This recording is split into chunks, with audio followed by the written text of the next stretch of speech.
Wabarakatuh.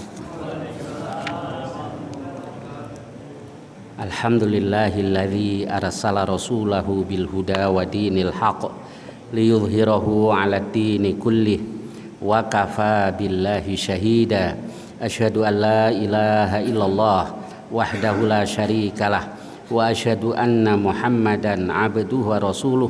Allahumma shalli wa sallim wa barik ala nabiyyina Muhammad wa ala alihi wa sahbihi ajma'in, amma ba'd. Kita lanjutkan kajian kita surah Al-Baqarah ayat 38.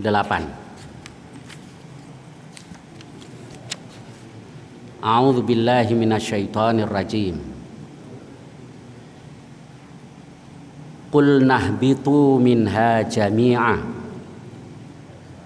Yani kulna, kami katakan, ihbitu, turunlah kamu sekalian, minha, darinya, yakni minal jannati, dari sorga, jami'an, semuanya. Kenapa kok diulang ya? Tadi di ayat sebelumnya tu wa kulnah bitu ba'dukum li ba'din adu. Nah, sekarang di ayat berikutnya Allah katakan lagi kulnah bitu minha jami'a. Nah, ini kalau di tafsir Al-Jalalain dikatakan karrarahu liya'ti fa'alaihi fa'imma, dan seterusnya. Allah mengulangnya. Yani tadi wa qulnah bitu ba'dukum li ba'din adu, diulangi lagi qulnah bitu minha, yani minal jannati jami'an. Nah, ini karrarahu, Allah mengulangnya liya'ti fa'alaihi, untuk mengatofkan, menghubungkan kalimat fa'imma dan seterusnya. Di fa'imma, maka apabila, jadi imma di situ fihi idghamu nuni in asyartiyah fima az-zaidah. Dalam kata fa'imma itu mengidghamkan nun pada in asyartiyah, fi ma az-zaidah, pada huruf ma zaidah, huruf tambahan. Jadi asalnya fa'in ma. Dan nunnya ini diidghamkan, dimasukkan ke ma menjadi fa'imma. Namanya ini adalah huruf tambahan. Jadi maknanya fa'imma, ya apabila, maka jika, ya'tiyannakum, datang kepada kamu, minni, dariku, hudan, petunjuk yang dimaksud adalah kitabun wa rasulun, yaitu kitab dan rasul. Faman tabi'a hudaya, maka barang siapa mengikuti petunjukku, yakni fa'amana bi wa amila bi ta'ati, mengikuti petunjukku, yakni dia beriman kepadaku dan melaksanakan ketaatan terhadapku, maka fala khaufun alaihim, maka tidak ada rasa takut atas mereka, kepada diri mereka, wala hum yahzanun, dan tidaklah mereka berduka cita, yakni fil akhirati, di akhirat, bi ayyadkhulul jannah, dengan sebab mereka masuk surga. Walladzina kafaru, dan orang-orang yang kufur, wa kadzdzabu bi ayatina, dan mendustakan ayat-ayat kami, yakni kutubina, mendustakan kitab-kitab kami, ulaika ashabun nari, mereka itu adalah para penghuni neraka, hum fiha khalidun, mereka di dalamnya kekal, yakni makithuna abadan, mereka tinggal selama-lamanya, la yafnuna wa la yakhrujun, mereka tidak fana dan juga tidak keluar, yakni tidak keluar dari neraka. Baik, kita lihat lagi dari awal.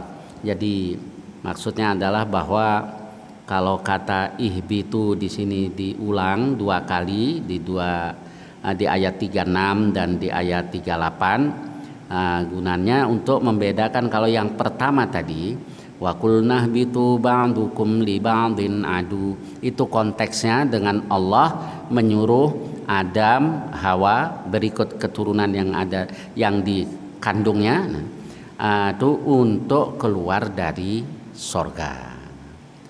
Jadi itu untuk pengusiran, yakni al-hubutul awal, turun yang pertama adalah hubutu ma'siyatin, yaitu turun karena melakukan maksiat, wal khuruj minal jannah, dan keluar dari sorga. Diulang lagi keluarnya sekali, cuma kenapa disebut 2 kali? Karena disebut yang dua kali, yang kedua kalinya ini adalah konteksnya dengan al-hubutut tsaniyah, hubutut taklifin wa mas'uliyatin, yaitu turun konteksnya dengan taklif, yaitu pembebanan, jadi beban agama yang harus dijalankan, wa mas'uliyatin, dan beban tentang tanggung jawab yang harus dia mulai, dia memulai berarti kehidupan di dunia untuk melakukan kewajiban-kewajiban. Baik, sekarang kita lagi, jadi kulnah bitu minha jami'a fa imma ya'tiyannakum minni hudang faman tabi'a hudaya fala khaufun 'alaihim wala hum yahzanun. Nah, ini Allah Subhanahu wa taala memperingatkan kepada Adam, Hawa, dan keturunannya, yaitu bahwa Allah Subhanahu wa taala memberikan nikmatnya yang besar kepada Adam, Hawa, dan keturunannya ini, bukan hanya disuruh untuk keluar dari sorga ke dunia, tetapi Allah berikan petunjuk melalui para nabi, para rasul yang diutus di tengah-tengah mereka. Baik, nah kalau taat kepada para nabi, para rasul, maka itu akan menyebabkan mereka kembali ke sorga. Baik, jadi inilah nikmat Allah yang diturunkan kepada Adam, istri dan keturunannya. Maka Allah katakan, faman tabi'a hudaya, barang siapa mengikuti petunjukku, yakni mengikuti, yaitu amana bi wa amila bi ta'ati, beriman kepadaku dan melaksanakan ketaatan terhadapku, maka balasannya sorga. Fala khaufun 'alaihim walahum yahzanun, maka tidak ada rasa takut pada diri mereka dan tidaklah mereka berduka cita, yakni fil akhirati, di akhirat nanti. Kenapa la khaufun 'alaihim walahum yahzanun? Bi ayyadkhulul jannah, karena mereka masuk surga.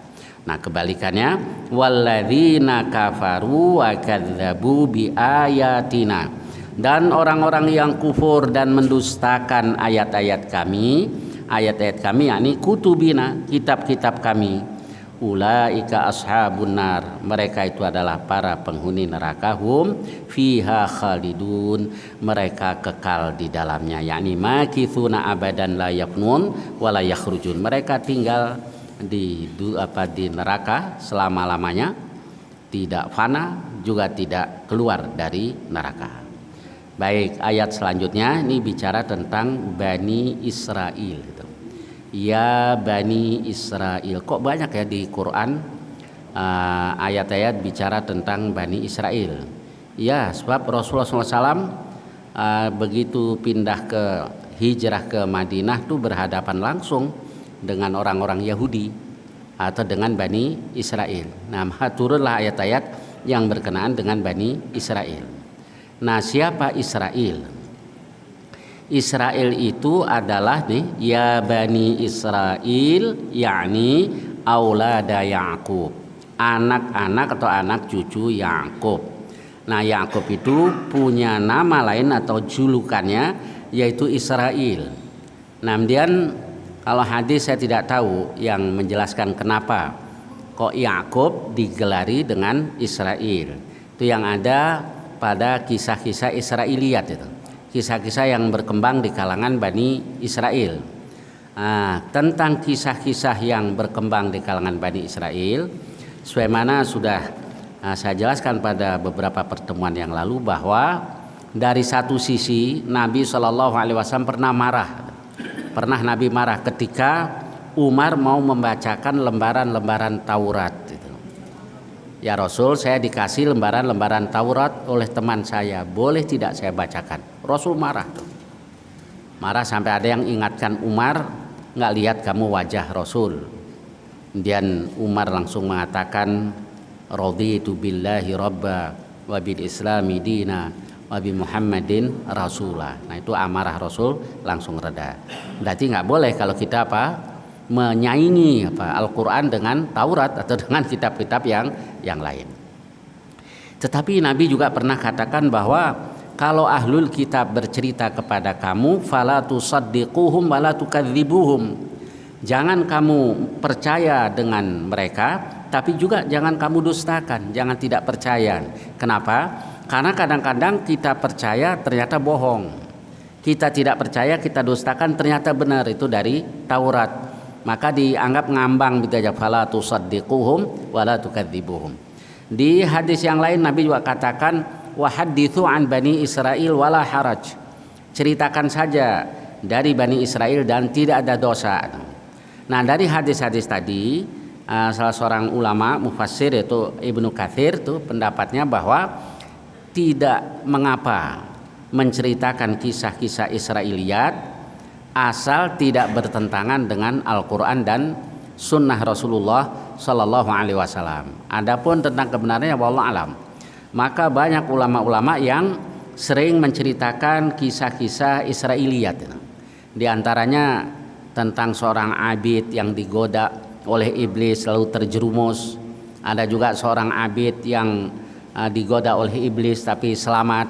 Nah di situ tidak ada yang bertentangan dengan kitab Allah dan sunnah Rasulullah Sallallahu Alaihi Wasallam, termasuk tentang Israel atau Yakub.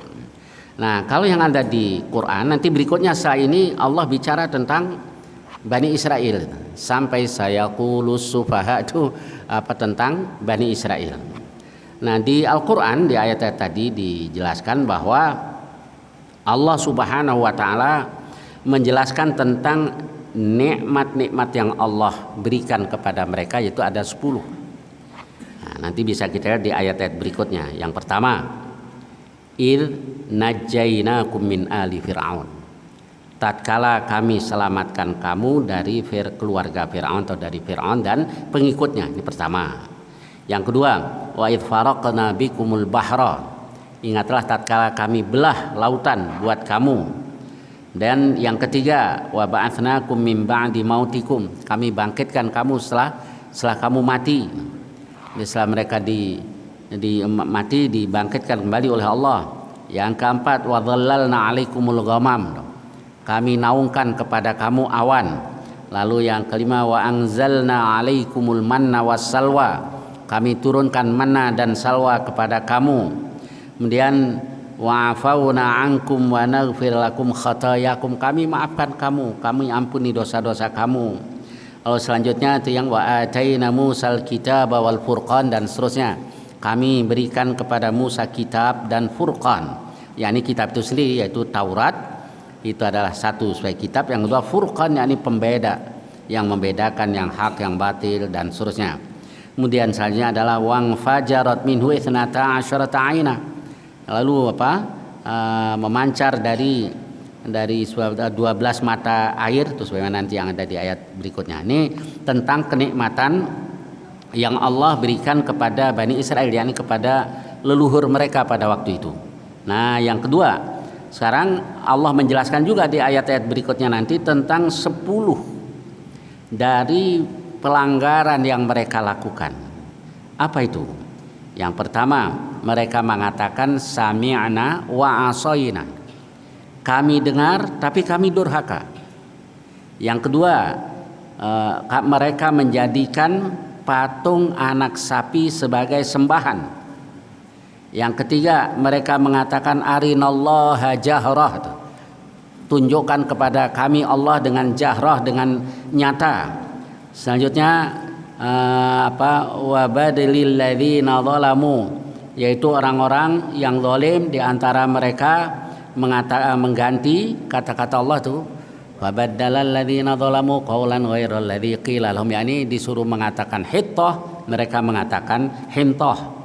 Nah, kemudian mereka mengatakan walan nasbiru ala ta'ami wahid. Kami tidak sabar hanya dengan satu makanan saja. Lalu berikutnya mereka yuharrifunal kalim, merubah-rubah, mentahrif kata-kata Allah. Kemudian dari tempatnya amma wadhi'ih. Kemudian selanjutnya adalah mereka berpaling sesudah itu. Yang selanjutnya lagi hati mereka mengeras, yang summa qasat qulubukum min ba'di dzalik. Lalu kufur kepada ayat-ayat Allah. Lalu mereka membunuh para nabi dengan cara yang tidak hak. Nah, ini yang dilakukan oleh leluhur mereka.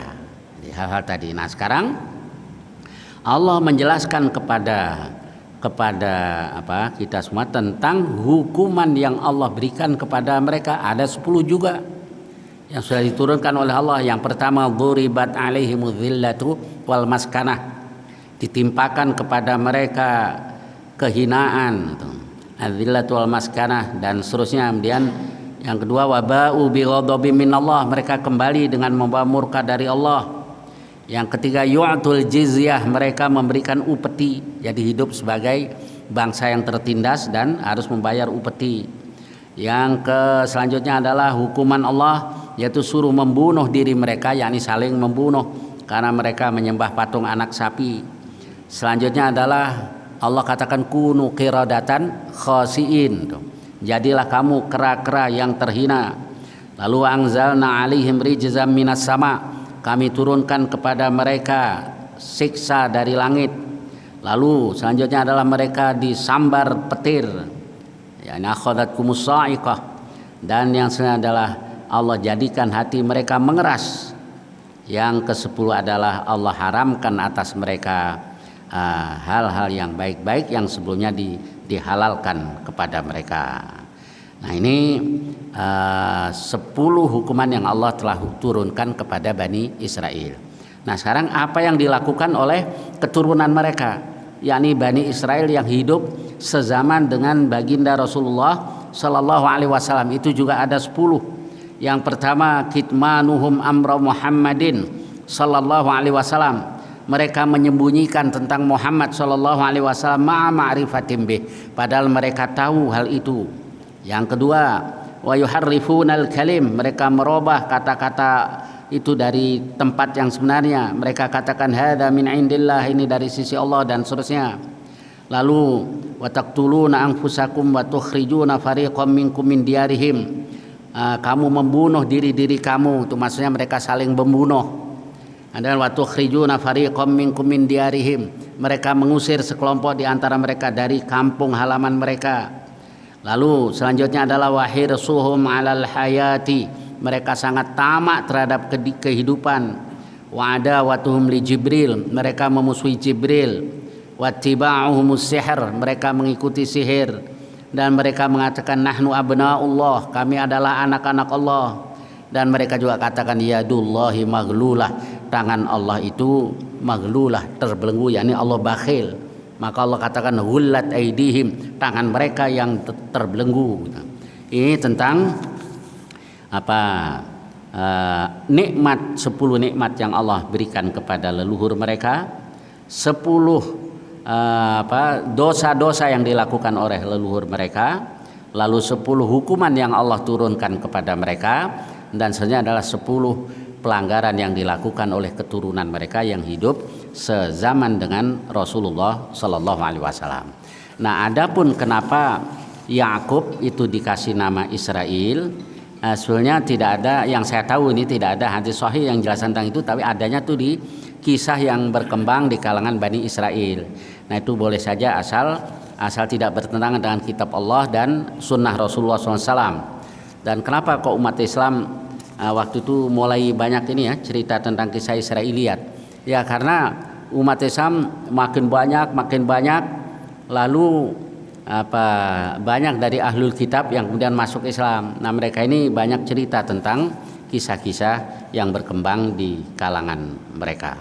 Baik, adapun ringkasnya beginilah Pak, bahwa Nabi Yakub itu kan anak Nabi Ishak.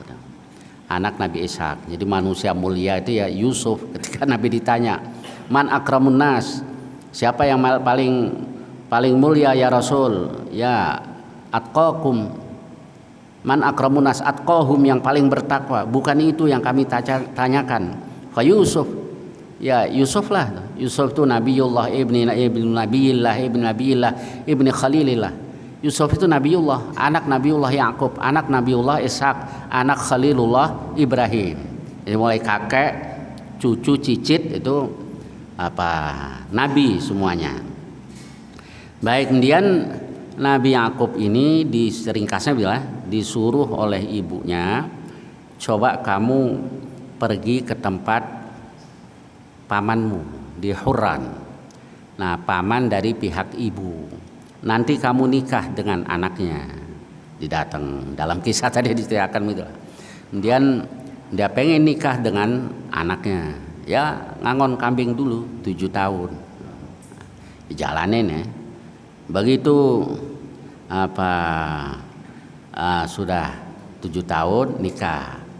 Dinikahkan, dia ngomong ke mertuanya, lima godar tabi wa anta innama khattabtu ilaika Rahil.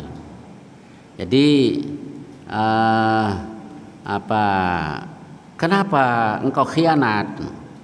Yang aku lamar itu adalah Rahil. Jadi kakak beradik, kakaknya namanya Lia, yang adiknya namanya Rahil, yang cakep itu adiknya Rahil. Nah, itu ibunda dari Yusuf. Karena itu Nabi SAW pernah katakan, separuh keindahan wajah Allah berikan kepada Yusuf dan ibunya. Jadi kata Nabi Yakub, kok kamu khianat sih, curang sih, yang saya lamar kan Rahil. Dia katakan, innahu laisa min sunnatina an nuzawwija sughra qabla al-kubra. Itu bukan kebiasaan kami, bukan sunnah kami menikahkan yang lebih kecil dibanding sebelum yang lebih tua. Ya kalau kamu mau sama adiknya, kamu ngangon kambing lagi 7 tahun. Jadi namanya dia cinta ya, dibelain lah 7 tahun ngangon kambing, baru dinikahkan dengan adiknya. Jadi syariah pada waktu itu beda dengan syariah yang diturunkan kepada Muhammad Rasulullah Sallallahu Alaihi Wasallam. Jadi boleh nikah dengan kakak, empok, lalu nikah juga dengan adiknya. Nah, kalau syariat yang diturunkan kepada Muhammad Rasulullah Sallallahu Alaihi Wasallam kan nggak boleh. Wa antajma'u bainal ukhtaini illa ma qad salaf. Dan dilarang, diharamkan kamu memadukan dua perempuan bersaudara kecuali yang telah lalu. Yang telah lalu itu gantian. Nikah dengan kakaknya meninggal atau bercerai lalu nikah dengan adiknya atau sebaliknya. Nah, ini boleh. Yang orang Betawi bilang, ayo Pak Haji naik ranjang turun ranjang gitu ya. Nah, itu boleh. Yang nggak boleh ngacak-ngacak ranjang gitu. Empoknya dinikah, adiknya juga nah ini yang dilarang. Baik, kemudian dibelain, di ngangon kambing dulu 7 tahun. Nah, selama itu si kakaknya yang pertama tadi melahirkan 4 anak, yaitu Robil, Syam'un, Lewi, Yahuda. Nah, jadi 4 anak nih yang dari istri yang pertama Lia tadi. Nah, ada pendapat yang lebih kuat yang mengatakan ada istilah Yahudi, yaitu keturunan Yahuda. Wallahualam. Ada juga yang mengatakan kenapa dinamakan Yahudi? Oh, karena Musa dulu katakan inna hudana ilaik. Tapi kayaknya lebih pas ini, keturunan Yahuda tadi. Kemudian setelah itu Rahil cemburu adiknya. Kok ngambil-ambil, empoknya punya anak 4. Lalu diberikan kepada Yakub budaknya. Jadi dulu kakaknya dikasih budak oleh bapaknya, adiknya juga dikasih. Nah, budaknya dikasih nih buat kamu. Nah, budaknya namanya Balha. Digauli karena budak memang boleh digauli. Nah, melahirkan beberapa anak-anak lah. Nah, dan seterusnya lah. Kemudian ringkas ceritanya, setelah punya anak Nabi Yusuf alaihissalam, dia pamit ke mertuanya untuk kembali ke tempat ayahandanya, yaitu Nabi Ishak. Jadi yang dibawa semuanya tuh istri yang pertama Lia tadi, kemudian Rahil, anak-anaknya, budak-budaknya, berikut kambing-kambing karena dia habis upahnya lah, karena dia ngangon kambing milik mertuanya dan diberkahi oleh Allah, kambingnya jadi banyak. Nah, kemudian pulang, nah nanti ya dia setelah itu dia melahirkan lagi anak yang kedua, si Rahil ini. Dia melahirkan anak yang kedua, itulah Bunyamin. Nah, setelah melahirkan Bunyamin, sakit, meninggal. Lalu dikuburkan di Hebron, di ya wilayah Palestina. Nah, kemudian ya itulah sebabnya ya, kenapa ya kok Nabi Yakub itu sangat perhatian terhadap Yusuf dan adiknya. Ya ada sebab-sebab lah.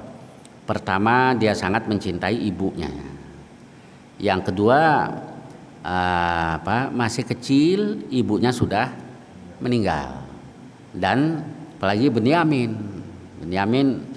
habis ngelahirin Bunyamin, ibunya meninggal. Jadi kalau perhatian Nabi Yakub lebih kepada mereka berdua, sebetulnya ada sebabnya, dan itulah yang membuat saudara-saudaranya iri gitu.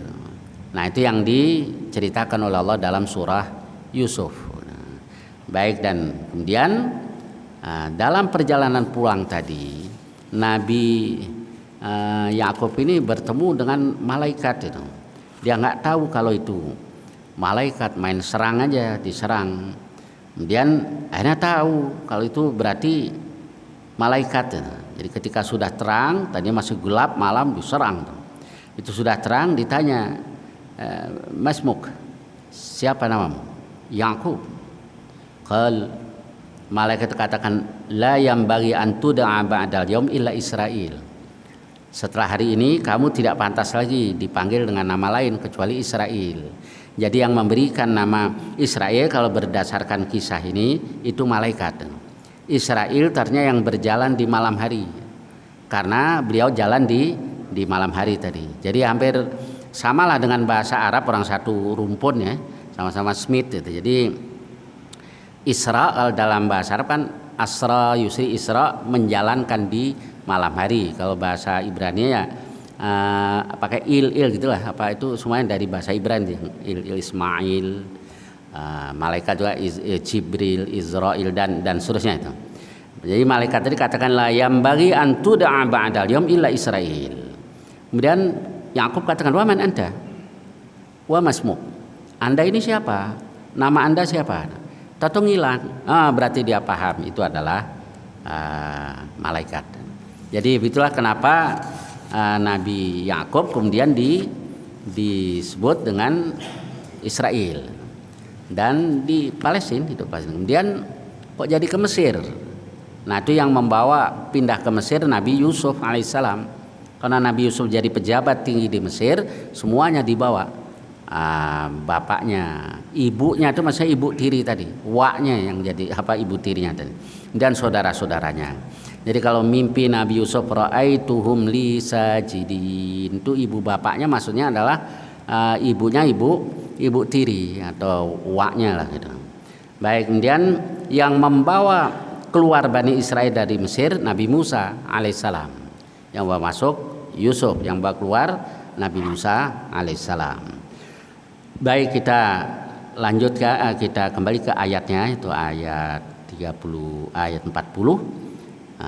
Ya Bani Israel, yakni ya aulada Yaqub, udhkuru ni'mati allati, ingatlah akan nikmatku yang an'amtu alaikum, yang aku telah berikan kepada bapak kamu, kepada kamu, allati an'amtu alaikum ai ala abaikum, yakni nikmat yang kami berikan kepada bapak-bapak kamu, yaitu minal inja'i min Fir'aun, yaitu diselamatkan dari Fir'aun, wa falaqil bahri, dan membelah laut, wa tadlilil ghamam, dan menaungi mereka dengan awan, wa ghairi dzalika, dan selain itu, yakni bi antashkuruha bi ta'ati, hendaknya kamu mensyukuri nikmat-nikmat ini dengan cara taat kepadaku, kepada Allah. Wa aufu bi ahdi, dan tunaikan perjanjian denganku, perjanjianku, yakni alladzi ahadtu ilaikum, yang telah aku ambil perjanjian itu kepada kamu, yaitu minal imani bi Muhammadin sallallahu alaihi wasallam, yaitu beriman kepada Muhammad. Ayo tunaikan janjimu kepadaku yang telah aku angkat dari kamu. Janjinya apa itu? Supaya beriman kepada Muhammad.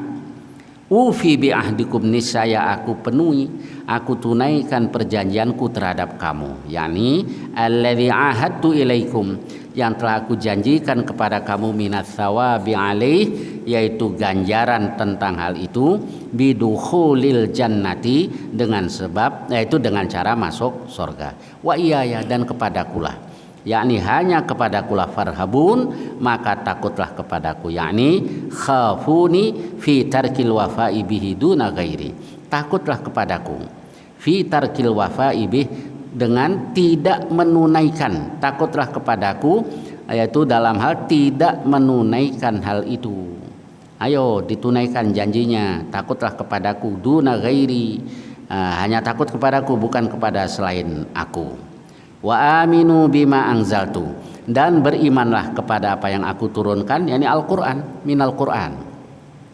Musaddiqan lima ma'akum, dalam keadaan membenarkan sesuai dengan apa yang ada pada kamu. Apa yang ada pada kamu? Minat Taurati, yaitu Taurat. Bimuwafaqatihi lahu, karena kesesuaian Al-Qur'an dengan apa? Dengannya, fit tauhidi wan nubuwati, yaitu dalam hal tauhid dan kenabian.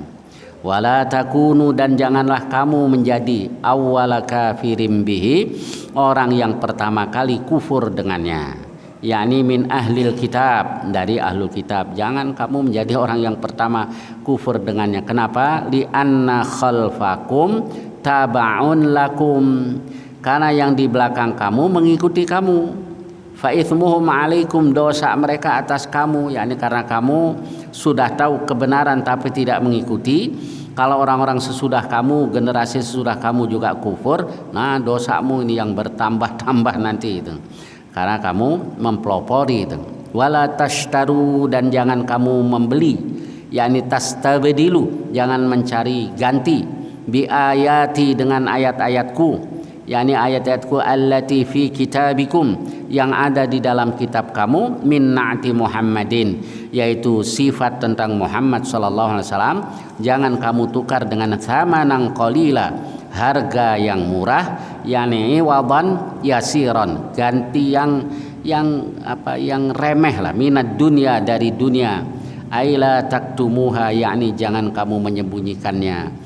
Khaufa fawati ma ta'khudunahu min safalatikum, karena kamu takut kehilangan apa yang biasa kamu ambil dari orang-orang yang ada di bawah kamu. Wa iyaya, dan hanya kepadaku fattaqun, maka bertakwalah kepadaku, yakni khafuni fi dzalika duna ghairi, takutlah terhadapku dalam hal itu, yakni hanya kepadaku, bukan kepada selain aku. Baik, kita ulangi lagi. Jadi Allah Subhanahu wa taala tegaskan bahwa wa aminu bima anzaltu, yakni berimanlah kepada apa yang telah aku turunkan, yaitu Al-Qur'an, yang musaddiqan lima ma'akum, yang membenarkan sesuai dengan apa yang ada pada kamu.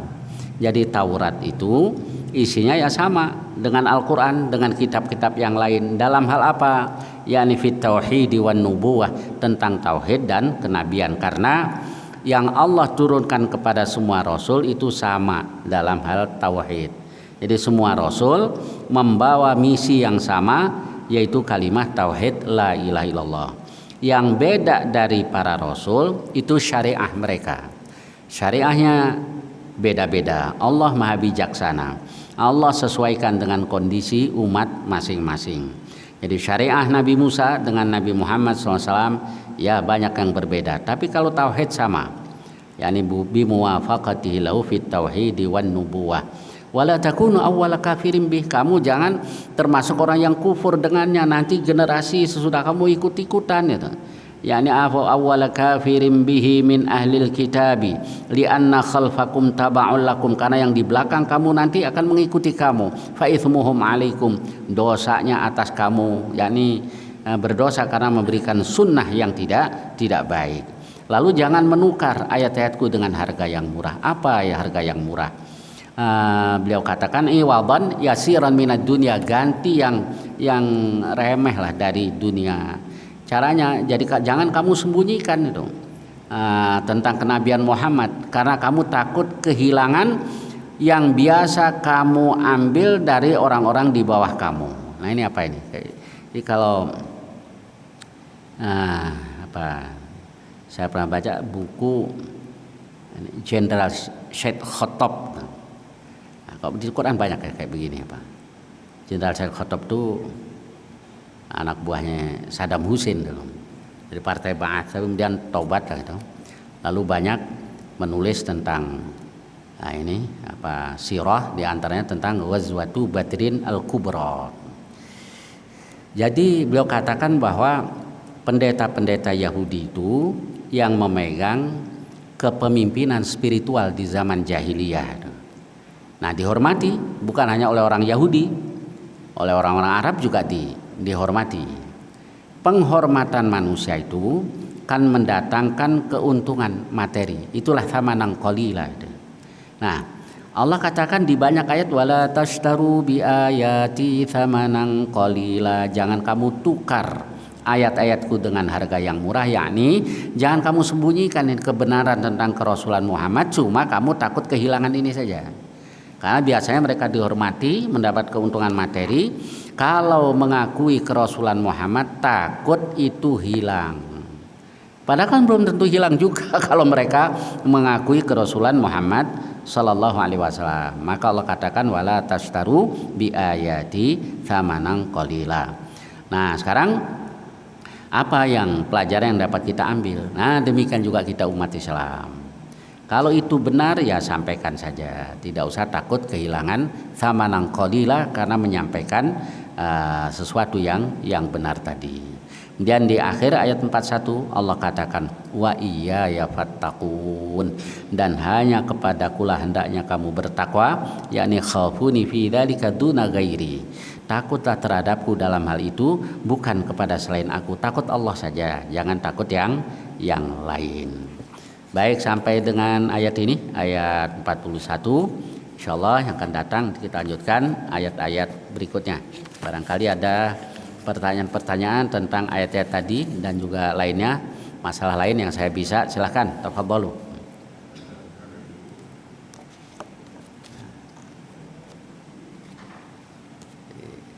Ya, silakan, Pak.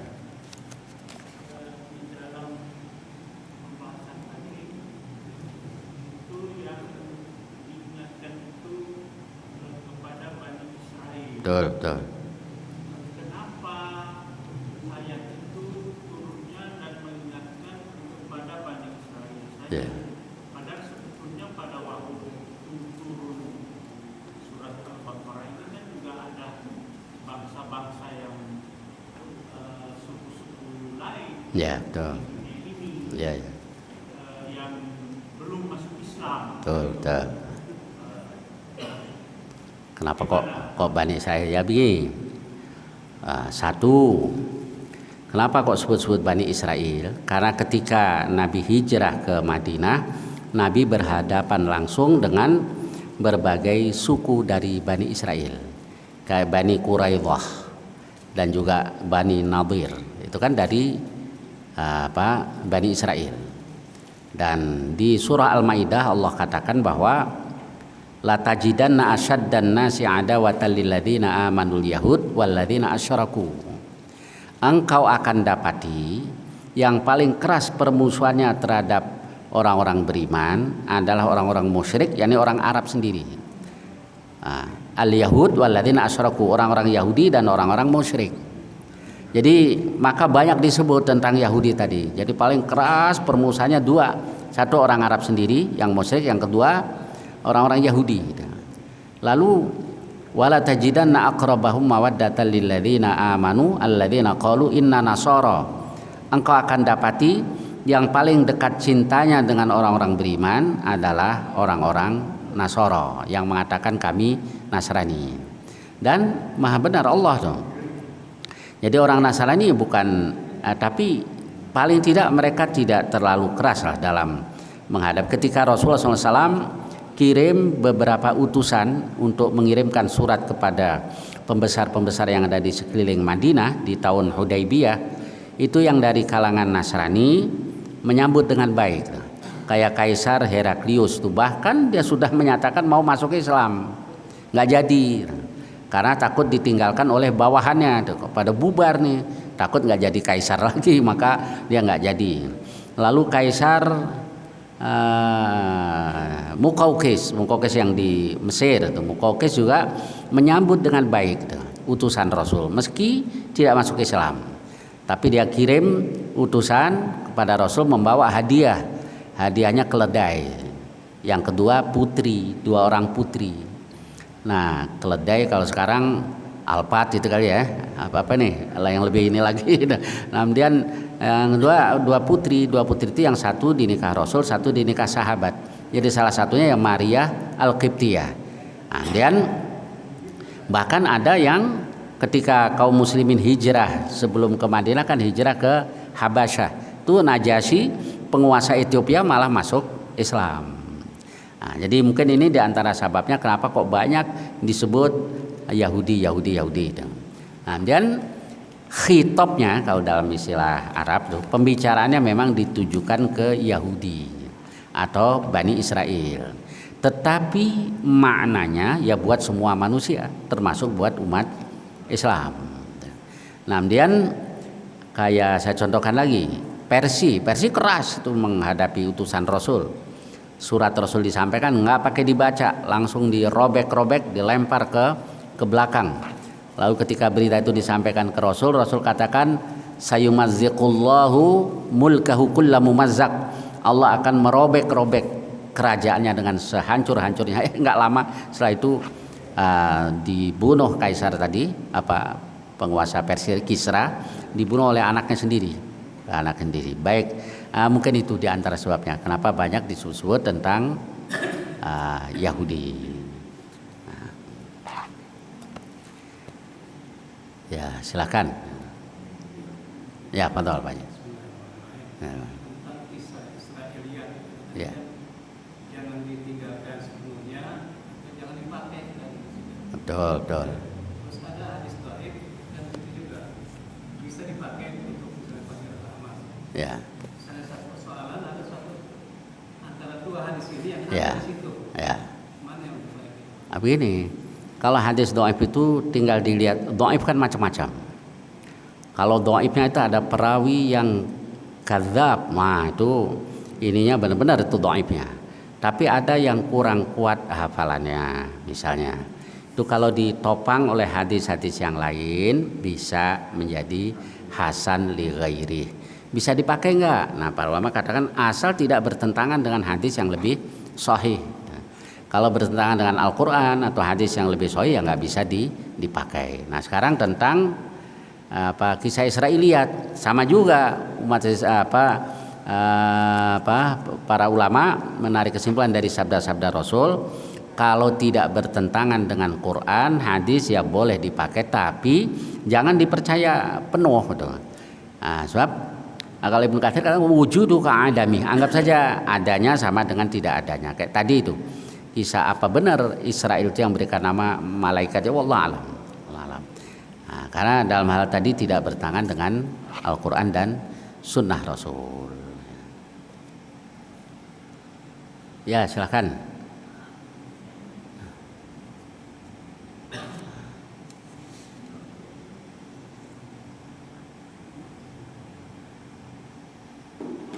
Betul, silakan. Nggak ada kaitannya. Ya, silakan. Nanti bulan Ramadan kan Ya. kita lagi. Ya. Itu kan nanti kalau kita ikut tarawih kan untuk sampai witir. Ya. Terus kalau di rumah mau sholat malam nggak pakai witir lagi gitu. Tuh, jadi gini. Yang sebenarnya memang ada ikhtilaf lah di antara para ulama. Tapi kalau kita lihat siapa yang kasih nama sholat itu dengan tarawih, itu kan diambil dari perkataan Aisyah. Karena Rasulullah SAW yusalli arba'an. Tsumma yurawih. Rasul itu sholat 4 rakaat lalu yurawih. Yurawih itu istirahat, nyantai. Tsumma yusalli arba'an tsumma yurawih. Kemudian dia sholat 4 rakaat lalu Nabi istirahat. Fa'atalah, lama istirahatnya, hatta rahimtu, hingga aku kesian kepada Nabi. Maka selanjutnya sholat di bulan Ramadan tadi dinamakan tarwih atau qiyam Ramadan. Baik, memang kalau kita lihat hadis-hadis yang sahih itu, kalau di Bulughul Maram hadis nomor 400 itu Nabi katakan, Aisyah katakan maka Rasul yazid wala yanqus. Maka Rasul yazidu, Rasul tidak pernah melebihkan fi Ramadan wa fi ghairi, di bulan Ramadan dan lainnya, min 11 rakaatan, dari 11 rakaat dan seterusnya itu. Jadi kalau kita lihat tadi situ ya Nabi cuma 11 gitu. Kemudian bagaimana kalau kita tahajud, apa nggak sama itu dengan tahajud? Ya ada yang berpendapat tidak sama, tapi ada juga yang berpendapat sama, karena di hadis tentang qiyam Ramadan yang Nabi malam pertama sholat, malam kedua sholat, ketiga sholat, yang keempat Nabi tidak keluar. Itu kan Nabi katakan, saya tidak keluar karena aku takut diwajibkan atas kamu salatul lail, sholat lail. Jadi Nabi menamai sholat tarawih itu dengan kata sholatul lail. Fala tutiqunaha, kamu tidak mampu. Nah dari sini ada yang berpendapat bahwa sholat tarawih ya sholat lail itu sendiri. Oke, itu memang ada perbedaan pendapat tadi. Kalaupun lepas dari perbedaan pendapat tadi, yang jelas ada hadis juga, la witrani fi lailah, tidak ada 2 witir dalam 1 malam. Jadi satu malam cuma ada satu witir. Wallah alam, insyaallah begitu Pak. Kalau saya lebih memilih ya udah tarawih aja. Kalau malam mau sholat ya sholat yang lain banyak lah, atau baca Al-Quran juga bisa. Karena kebiasaan Rasul juga tadarus kan di bulan Ramadan. Baik, ada lagi? Silakan Pak Haji. Ya.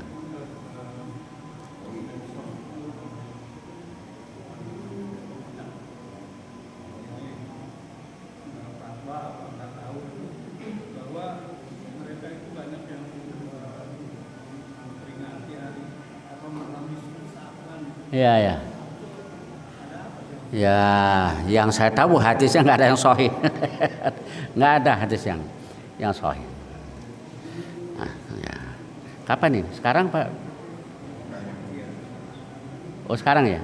Mestinya orang. Iya. Nggak ada yang sahih. Ya. Yang jelas itu hari kelahiran saya, malam nisfu Sya'ban.